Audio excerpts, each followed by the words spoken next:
వ్యతిరేకముగా ఉన్నవి గనుక ఆ. మీరు ఏమి చేయ నిశ్చయించుదురో వాటిని చేయకుందురు.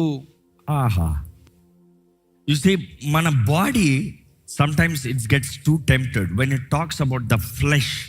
అక్కడ గ్రీక్ వర్డ్ చూసినప్పుడు వాట్ ఆర్ ది మెన్షనింగ్ అనే మాట చూస్తే it is mentioning about the old nature.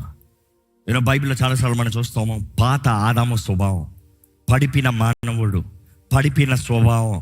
ఆ స్వభావం it is talking the word flesh there, which means it's representing ఇదిగో నీ పాత అలవాటులు, నీ పాత జీవితము. ఇంకో మాటలు చెప్పాలి, let me be straight practical. ఒక వ్యక్తి క్రీస్తుని అంగీకరించిన తర్వాత పాత వ్యక్తి మరణించాడనేది మైండ్లో రిజిస్టర్ చేసుకోవాలి. ఒక్కసారి ఒక వ్యక్తి క్రీస్తుకి సమర్పించుకుంటున్నానని పాపాన్ని విడిచిపెట్టి, ఆ త్రాగుడిని విడిచిపెట్టి, ఆ పద్ధతుల్ని విడిచిపెట్టి దేవుడి చేతుల్లోకి వచ్చి సమర్పించుకున్న తర్వాత శోధనలు రావచ్చు. See we're talking about the subject is temptation.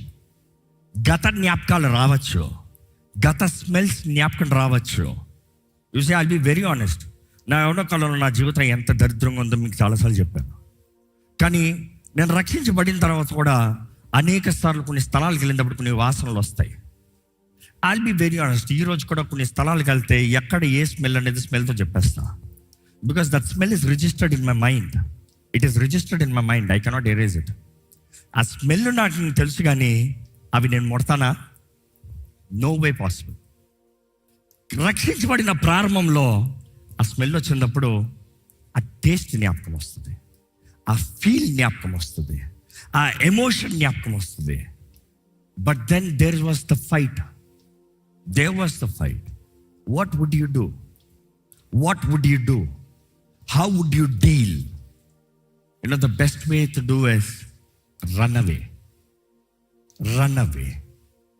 Avoid those places. Avoid those situations.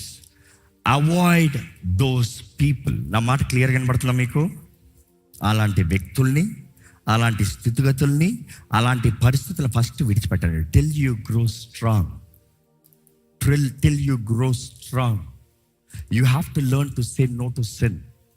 మొదటిసారి చెప్పాలంటే కొద్దిగా భయం వేస్తుందేమో, కొంచెం లాగుతుందేమో, కొంచెం శరీరం లాగుతుందేమో. But then that is very you have to mature to say no, no, no. I'll tell you why. ఎందుకు చెప్పనా? యథార్థంగా మొదటిసారి చెప్పేటప్పుడు అనిపిస్తుంది, నీళ్ళు అనిపిస్తుంది మనం చేయకుండా ఆపలేము. ఈరోజు చాలామంది చేసే పాపపు కార్యాల నుండి బయటపడలేకపోతానికి ముఖ్య కారణం అదే. పోర్నోగ్రఫీ మానటాలని ట్రై చేస్తున్నాను, మానలేకపోతున్నాను. ఎందుకు మానలేకపోతున్నావు? చూడకూడదు, చూడకూడదు, చూడకూడదు, చూడకూడదనే చూస్తున్నాను. If you dig down in to it, ఎందుకు చూస్తున్నావు? నేను ఒంటరిగా వచ్చినప్పుడు శోధన వచ్చి, ఎందుకు ఒంటరిగా ఉంటున్నావు? You know when this is the situation you are led to this. నీ పాత ఆదాము స్వభావము, అలవాటులు అంటాం కదా, అలవాటులు ఎక్కువ ఉన్నాయి. But then you have to learn to overcome them. Overcome them. First time no చెప్పేటప్పుడు నీలో కొంచెం ధైర్యం వస్తుంది. ఏమని తెలుసా? ఓకే, నేను ఎదిరించవచ్చు. రెండోసారి శోధన వచ్చేటప్పుడు మరలా నువ్వు చెప్తాను, ఏమవుతుంది తెలుసా? మరలా ఇంకొంచెం ధైర్యం వస్తుంది. ఓకే, ఈసారి 2 సార్లు నువ్వు చెప్పగలిగాను, దేవా జయమిచ్చా, వందనాలు. మూడోసారి, 4ఓసారి, 5ఓసారి, ఆఫ్టర్ పాయింట్ ఆఫ్ టైం ఏమవుతుంది? Simple. If you can't live victorious, nobody is a victor overnight. దేవుని వాక్యంలో